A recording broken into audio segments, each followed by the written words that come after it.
कहावा में कुंवर जी जन्म ले त कहावा अजोर भइले हो।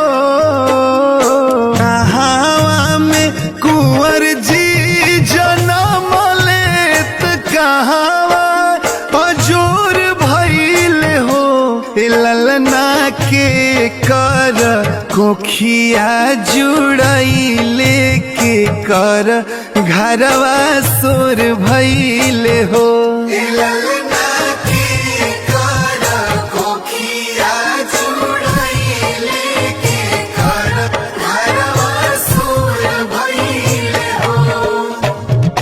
मथुरा में कृष्ण जी जन्म ले त गोकुल में अजोर भइले हो।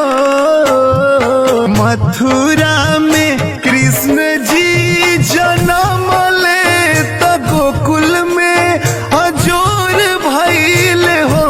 ललना देवकी के कोखिया जुड़ैले यशोदा घरवा सोर भइले हो। ललना देवकी के कोखिया जुड़ैले यशोदा घरवा सोर भइले हो।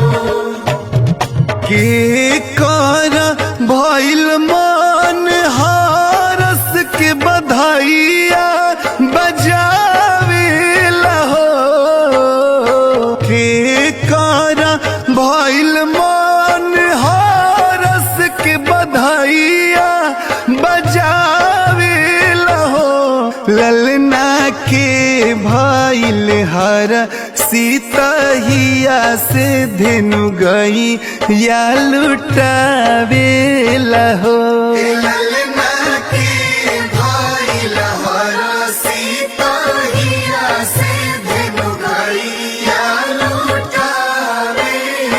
जसोदा जी अन्न धन लुटावे लिख जनवो लुटावेली हो।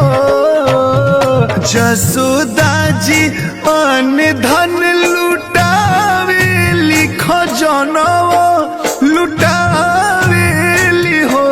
ललना हो के मगन नंद बाबा देनु गैया लुटावेले हो।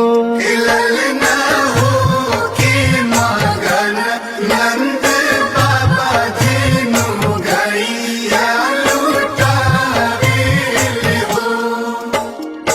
नंद जी भी ढोरा पीटावाई पिंटू भीड़ जुटावेले हो। नंद जी भी ढोरा पीटावाई पिंटू भीड़ जुटावेले हो। ललना रोहित जेपी के बोलाई के सोहर गवावेले हो।